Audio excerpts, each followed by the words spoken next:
Hangin at the Reef is brought to you by Hawaii Pacific University's Masters in Construction Management program. The first and only program of its kind in Hawaii, HPU's Construction Management program prepares graduates to drive positive change within the industry. Complete the program online in as few as 16 months. Learn more at hpu.edu/construction.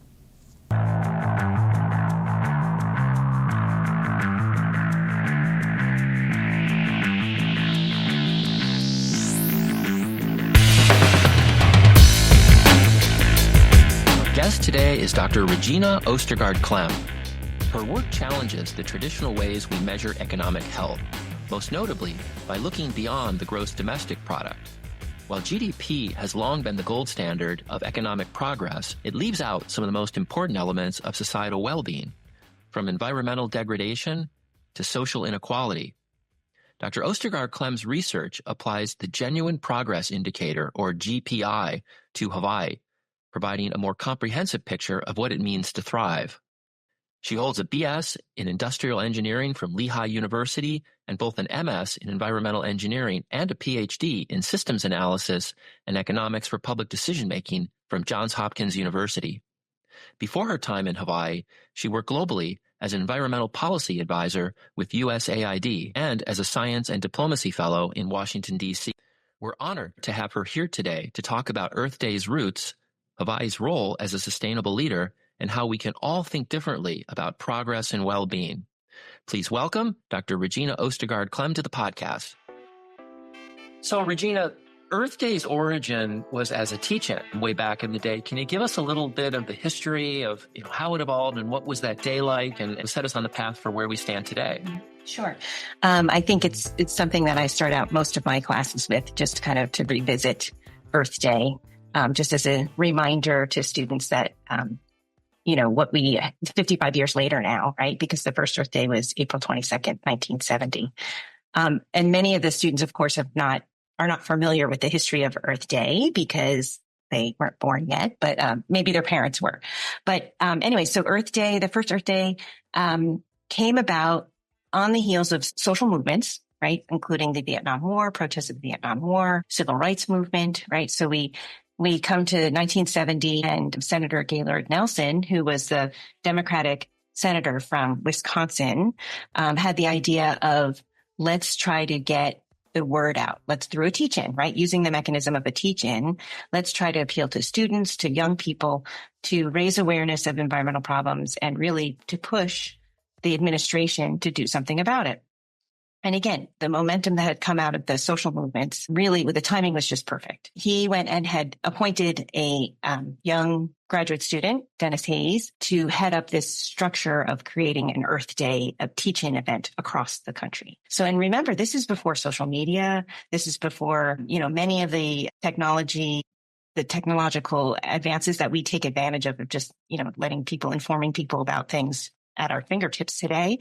But back then it was, the fact that you could launch an initiative like that from coast to coast and have, there's estimates that upwards of 20 million people participated on that one Earth Day, which at that point was 10% of the population. So, quite a feat that they could pull that off. So did that apply to all grade levels, K to 12?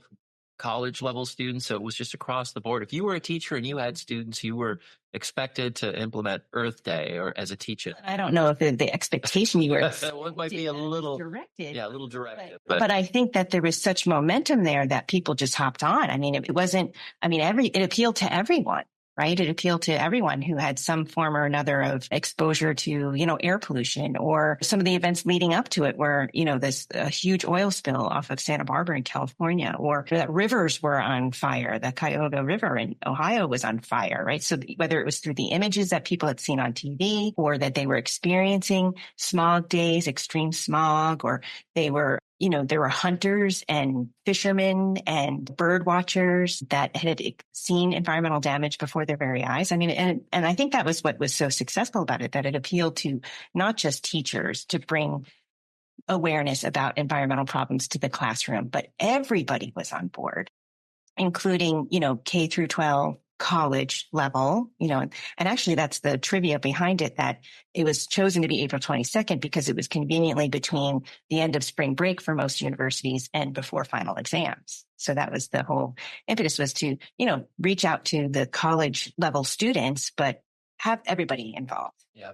You mentioned that it evolved on the heels of other social movements that were happening at the time. You mentioned the Vietnam War, but, take us back to that time and just sort of set the stage for other things that were happening in terms of social movements. Like, was this tied also to the women's movement for empowerment? But, it was a tumultuous time, but also a time of great social change for this country. Right, exactly. No, I had listened to the earlier podcast that you did with Dr. Goff and Dr. Learheimer about Women's History Month, and they explored that a little bit too, talking about social movements during that time period. And I think it was just this tempestuous time, like tumultuous time, whatever adjective that you want to use there. But the time was ripe for this type of action to take place. And again, it wasn't necessarily partisan. It wasn't necessarily violent. It wasn't, this Earth Day itself could appeal to a whole wide range of people, right? So young children, college students, young mothers who were trying to protect their children from pollution. And as I mentioned, hunters and fishermen, right? So, I think that, yes, that the civil rights movement and all of those types of how to engage and build community, that was definitely an important ingredient that went into making Earth Day successful. I think also just young people in general who are anti-establishment and, could see how successfully they could rally and protest against the Vietnam War. So I think that all of those ingredients went into it. Yeah. So fast forward now, we went from Earth Day to Earth Month, which we're celebrating here in April. Right. Why and how is it still relevant today, particularly in the context of what we're seeing with some of the anti-environmental legislation that's moving through Congress right now, and some of the public sentiment that's developing against things like the U.S. participation in the environmental accords, Paris Accords? What's happening that's taking us seemingly in another direction right now? And it's interesting. And I think there's a lot to be, that's a huge question that we could talk about, but I think there's a lot to be said for looking back at that time period of the first Earth Day, and that we can learn a lot from that, especially in the situation or in the context of where we are now with this anti-environmentalism. A couple things just to think about. So back then, really grassroots movement, it was from the bottom up, local organization. There was a national kind of committee that was put together, but it was really focused on trying to engage people through what was locally appropriate versus, a top-down approach. So I think that was one key factor that, looking at today's world, is really different and something that we can learn from, right, as the environmental movement goes on in today's world. I think also that the fact that the environment could be appealing to everyone, that you could find something that someone had something to gain from cleaning up the environment at that point, was just made it so relevant to everyone that everyone wanted to be involved. I think also that it was nonpartisan back then. There was bipartisan. Earth Day itself was a bipartisan committee. It was, look at all the stuff that happened that came out of Earth Day in terms of, passing legislation for the Clean Water Act, the Clean Air Act, the Endangered Species Act, creating the EPA under Richard Nixon. So it was kind of a nonpartisan issue at that point. And I think that most politicians realized that if you were voting against the environment, you were voting against, Mother Apple Pie. And now you see many people use that as a badge of honor to vote against environmental policies that they view as not productive for the country. As Earth Month has evolved, I imagine that college campuses somewhat lead the way in terms of activities and things that bring us back to those original thoughts and roots of Earth Day and the sit-in. What are some of the activities that you see happening on campus, whether here at Hawaii Pacific University or other schools around the country? Yeah, that's a great question, because it has, it's Earth Day, Earth Week, Earth Month. Every day is Earth Day, you could say. So here at HPU, we've done activities here, and I want to give a shout out to Clarence Nkube. He's our facilities and sustainability person. Big shout out to you, Clarence. I hope you're listening. Lay making, in the past, we've done lots of different things to involve the outside community, involve the inside community. So there's always stuff that's going on at HPU during Earth Week, stuff to look forward to. And is the current year theme Our Power, Our Earth? So tell us, is that the theme for the Plastic Fantastic Honors course? Or no, that the students, that they meet as a cohort in their class, and they come up with the theme, they come up with the mission, they come up with the activities. So that's the theme that they've come up with this year. And I think it actually matches the same theme that's at, there's earthday.org. There's a nonprofit organization. So I think they'd probably, power or like piggybacking on that. And at the end of the day, the activities that are involved, how do they impact both students and then the broader community to raise awareness of environmental issues and sustainability and all the things that were part of that original vision?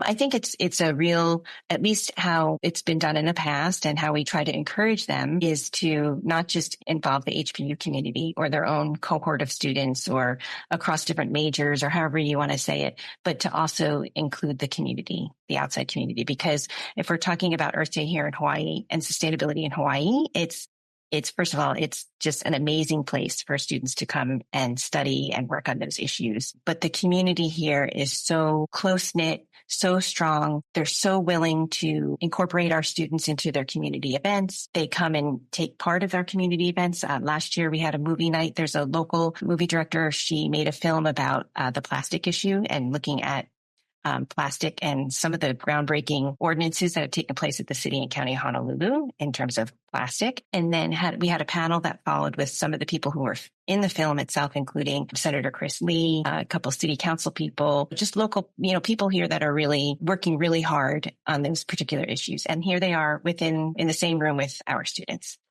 So, wow. You mentioned, sustainability here in Hawaii, and Hawaii is kind of a living lab. Tell us a bit about that concept and the opportunities that are afforded here in a very isolated part of the world, the most remote place on the planet, we often claim.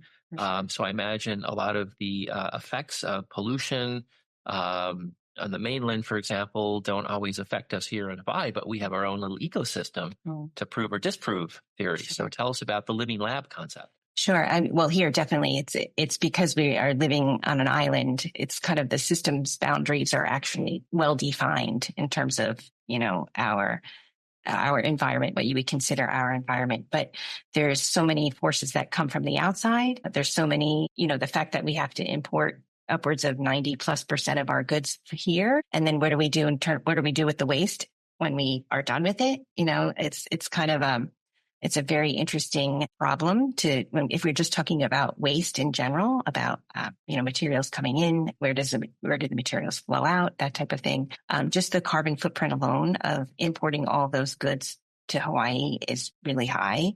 It brings in lots of issues that our students can study in terms of food security. How do we grow more local food? How do we, encourage more local food to be brought into school meals in elementary schools, right? So there's a whole host of topics that our students can really dive into to look at and to study here in Hawaii because of the fact that we are so isolated. But we do have these impacts coming from outside. Plus the fact that really when it comes down to it, how do we protect and respect and sustainably use the natural resources that we have here because that is just so unique. Yeah, and you see the interest in sustainability among our students. It's still one of the most highly inquired into programs that we have at the master's level, I know in particular. Yeah. I've heard some talk about the Aloha Plus Challenge and other local SDG hub. What is that? Tell us a little bit about that. Okay, sure. And that's another example of where our students can jump in and study more and learn more. So the framework where that comes from, the framework starts under the United Nations SDGs, the Sustainable Development Goals. So these are 17 goals, global goals that were signed on by 193 countries, partners at the UN.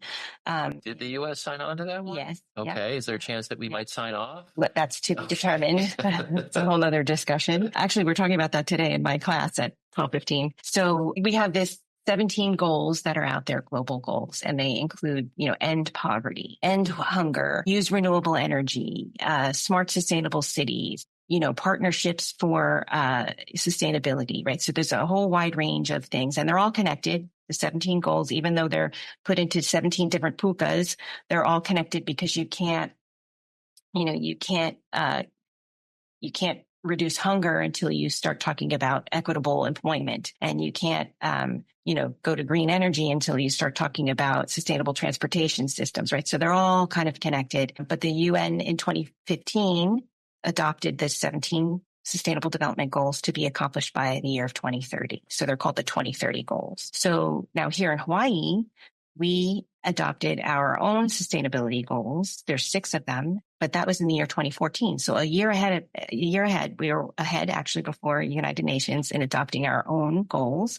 It was a partnership between the city and county and the mayors and the state government and the governor at the time. And it's very active in collecting metrics that reflect the 6 goals, which are, dealing with waste, protecting our natural resources, moving to renewable energy, reflecting our 2045 goal of getting to 100% renewable energy here in the state. So we have these 6 little concise goals, and there's 17 UN SDGs, but there is definitely a way that you can crosswalk those and find where what we're doing at the local level actually it's feeding up through the whole system up into these. Are Hawaii's goals a subset of the 17 goals?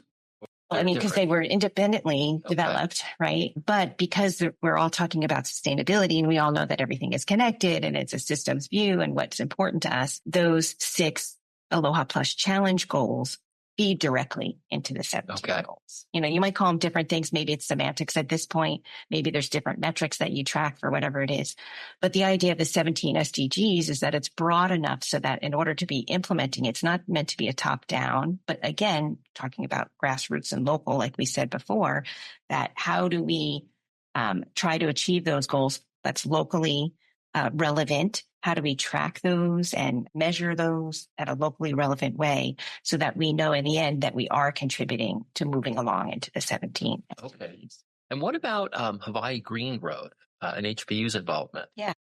So Hawaii Green Growth is the main organization. It's a public-private partnership. It's an NGO that is really responsible for shepherding the whole Aloha Plus Challenge. And then again, bringing the SDGs into relevance for here. And in fact, the work that Hawaii Green Growth, through the work of Hawaii Green Growth, Hawaii has been recognized as being this local 2030. If the SDGs, the UN SDGs are supposed to be implemented around the world, Hawaii is pointed as one example of how you can do that locally based on the fact that we have our Aloha Plus goals. So every year we write what's called a voluntary local review. That's a report that goes up to the UN, and it's to serve as an example or as, to provide resources to other local authorities, subnational levels, state levels, whatever that is, whatever governments, about like, how do we do it in Hawaii? Maybe you can learn from this, and we're happy to help you figure that out. Fantastic. Well, as a student of economics, I love it when we can bring economic theory into things. And I had read a little bit about, how in some cases the measuring of well-being is tied somewhat to the GDP or the gross domestic product. But you take a different approach and have introduced the GPI or the genuine progress indicator as a better measure of well-being. So can you tell us a bit about that? Sure, absolutely. So it's well known, as you said, economics major, and you probably were forced to try to, calculate GDP in your mind. I'm an environmental economist, so I teach that in my classes. And, some students have a kind of hard time saying like, that's it. Like, this is how you calculate GDP. It looks at all the, tries to track, what the economic activity transactions are within an economy. And it says what's the size of the economy. And of course, as our economy grows, as our GDP grows, then our economies are better off. And by association, that means that our society is better off as well. But there's a lot of limitations to using GDP to talk about the well-being of a society. Maybe, yes, it's a good way to measure the size of the economy, but not necessarily about what actually is happening inside the economy. So the genuine progress indicator is an alternative, or it's a supplemental measure, a supplemental type of index that you can use. It starts at the same point as when you calculate GDP, which is personal consumption expenditures. It's starting at that same point, but it then makes adjustments, right? It's like an accounting adjustment. So if we're going to start with personal consumption expenditures, okay. So, but what about equity? So who has that money? Where is that money flowing? Who has the higher incomes or the higher wealth?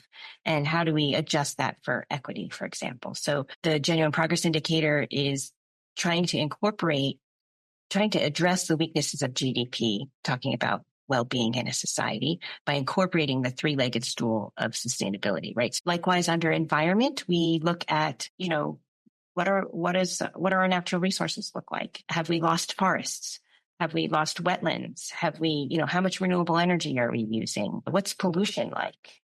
And it also looks at migration patterns, what you call the brain drain. Okay, so as an example of the GPI, it's an accounting adjustment, and we incorporate the three-legged stool of sustainability, right? So it's economic, environment, and social. So instead of just looking at personal consumption expenditure, which is the same starting point as GDP, GPI takes personal consumption expenditures, but then we look at other things. So for example, what's the equity like, right? How do we look at equity, economic equity within a society, and how is that distributed? Because that's usually an indicator of people's well-being, right? We don't want to just look at the average person. We want to look at the range of inequities. That's under the economic side of it. Under the environmental side of it, we look at different things like natural resources. We look at, have we lost forests? Have we lost wetlands? Are we using renewable energy as opposed to fossil fuels, right? So it looks at different rates of energy use. It looks at greenhouse gas emissions. It looks at different types of pollution, air pollution, water pollution, and kind of adjusts for that. And then under the social side of it, that's when we start looking at, well, what are education levels? Are we looking at, where are the college graduates and where are they going? What kind of what about leisure time, right? Leisure time is an important part of anybody's well-being. But in GDP, the more you work, the more you incorporate, the more you contribute to GDP, but nobody's worried about leisure time. So we try to incorporate that. And the main way that we do that is we try to we use a dollar equivalency, right? So when we're looking at leisure time, what would be the worth of leisure time? What's the going rate, so to speak, of how much people value their leisure time? We can put a dollar sign on that and adjust accordingly, accounting adjustment accordingly.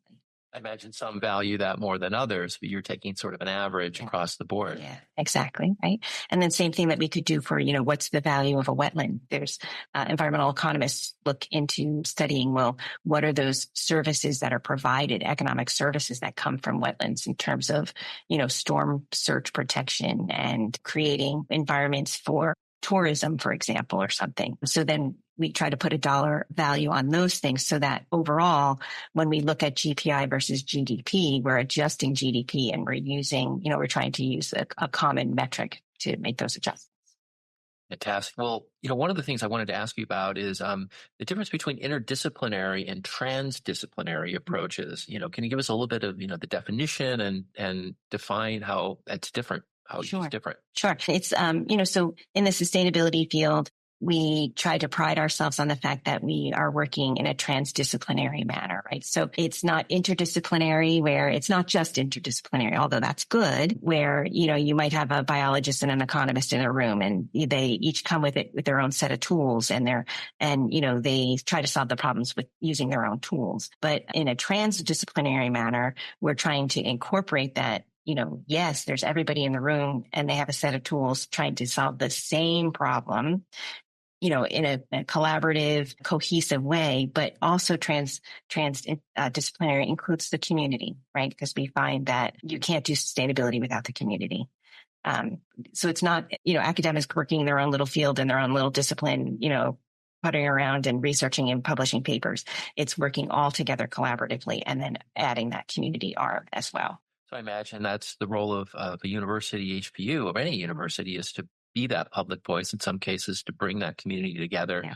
And it seems like you're doing that quite well here in our local community. If our listeners had to take away one key thing that you want to make sure they think about and recognize, what would that be? From our conversation today? Sustainability, about environmental movements, about maybe the state of the state. But when you look at the current state of what's going on and some of the priorities that we've had through our history that are becoming maybe less of a priority at the moment, what would you say to our listeners to bring them back to the original roots of sit-in and Earth Day and things that would be important to remember as we move forward in this very transitory phase? Right. Yeah. No, I think I'm glad that you brought it back to that point. And, because, when we were talking about the history of Earth Day and what we can learn from that. So I try to, present this to my students in a way that there's a pendulum that swings.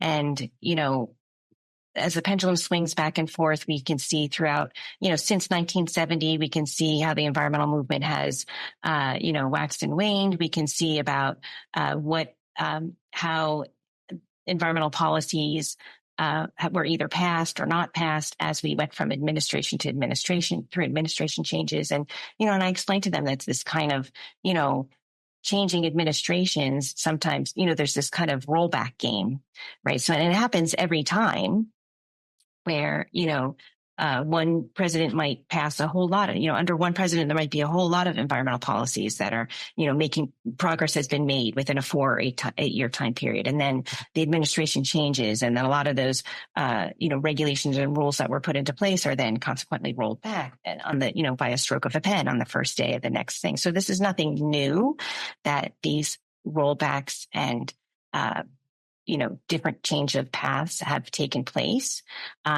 But what is new in this day and age is that the rate at which the change is taking place. I think, I try to explain to my students that although this is not unusual for this kind of, ebb and flow of environmental policy, what we're entering in now, or what we're seeing now, at least in the beginning of this newest administration, is a rate of change that's a shock and awe kind of thing. Yeah. And that how, what can we look back to from the very first Earth Day and what was happening then as a way of, some sort of guidance or lessons learned about how to approach this, what seems to be systematic, a lot of the environmental progress that has taken place over the last 55 years.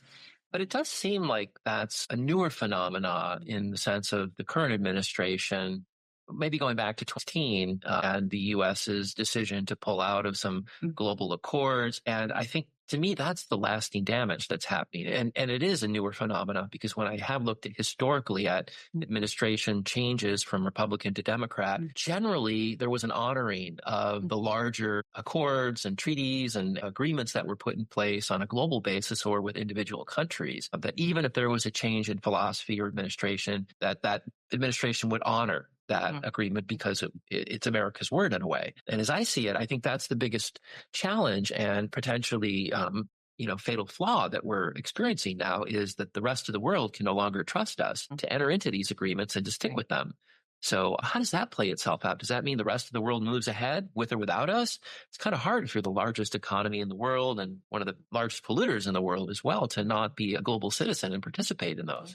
I mean, I think it's really hard to say. I mean, I think, yes, that when you talk about the Paris Agreement, the Paris Accord, of whether or not, the U.S. is going to be participating in any of the climate change talks, right? So I think there's multiple ways that this can play out. It's still uncertain at this point to say, but I think that overall, there has been so much progress that has been made that I don't know if all that can be undone. I think one option that you said that maybe maybe the rest of the world moves ahead without us. I think that's very likely, right? I think that there's a lot of businesses, industry, especially in the markets, especially in the insurance markets and reinsurance markets that we're talking about, if we're talking about climate change and the potential risks that come from that, they are well aware of climate change. And I think that they're already planning for the future. I think many of those people that are, the institutions that are really aware of the science that's behind climate change and how it's going to impact their businesses in the future, I think they understand that. And maybe they're not saying anything right now, but I think that they really do understand it. So I think there's these larger institutions that, maybe like this shock and awe as that's happening here, but I would maybe I'm Pollyannish, I don't know, but I would like to think that, whatever chaotic stuff that's happening now is going to play itself out to where there will be some more reasonable approaches that people will definitely say, well, that's not in my best interest. Yeah. Well, probably the state of the insurance industry is probably a whole nother episode to do because I'm not so sure that some parts of the country or the world are going to be insurable. It's inevitable that parts of Florida are going to be underwater. You're going to see hurricanes of more intense velocity coming through. So it would seem a reasonable thing to believe that there are just some areas that will be uninsurable. And what does that do to people's ability to get mortgages and just throws everything into chaos. So it seems like there's a lot ahead here, not all good, at least in the foreseeable future. I mean, and you can just look at the fact that renewable energy is so much cheaper now, right? Like if you're just looking at it from the business side of things, that just, to unleashing American energy under the current administration is the big push. But it's kind of ironic because the U.S. is producing the most oil, exporting the most amount of oil in the world, since 2023. And this was under Biden's administration. It wasn't even just because of the last 100 days. And we're going back to, coal burning energy and fracking at levels that we hadn't seen before. It seems like we're moving in the other direction on a lot of things. Yeah, so it doesn't really make sense from an economic point of view. So I think has to play itself out. I mean, I think, again, it's this shock and awe, just try to get everything out there. I've heard the analogy, just throw the spaghetti at the wall and see what sticks, right? Because a lot of the stuff that is coming through the new administration will be challenged in the courts. It'll be challenged in the global community. I think there's a lot at stake here. Yes, definitely. But I think that there's going to be I'll just leave it there. Leave it there. We'll say stay tuned, listeners, because there's more to come. Well, Regina, this has been a fascinating conversation and very timely. Where can our listeners go to learn more about your work, more about HPU's involvement in environmental policy and sustainability? Okay, great. So the GPI work, the Genuine Progress Indicator work that I mentioned is actually, we were funded by the state of Hawaii, the Department of Business, Economic Development and Tourism. So they have, I worked together with a colleague of mine from Kirsten Olsen, so shout out to her too, and Laura Viso, who's at the state of Hawaii, who maintains the database, and it's up on the website. So there's a link to the DBET website that you can find more about the GPI in Hawaii. You can find out more through Hawaii Green Growth. There's links to the local 2030 hub. Of course, there's links to the UN SDGs, which is always a good read. As far as my students get a lot out of that to try to put like this whole global movement into 17 goals, right? It's really hard, but I think it works for them. So there's links to learn more about that at the UN SDGs. Fantastic. And we'll post those links on our show notes so listeners can easily find them. So I just want to say thanks again for being my guest today. And I really enjoyed the conversation. And I am very much hoping that the pendulum swings in a direction that it is favorable for environmentally friendly policy and movements. So let's get back to our roots is my parting shot. Yeah, great idea. The grassroots, right? Exactly, grassroots. Well, thanks for being with us today, and thanks for the work that you do. Thanks for the opportunity.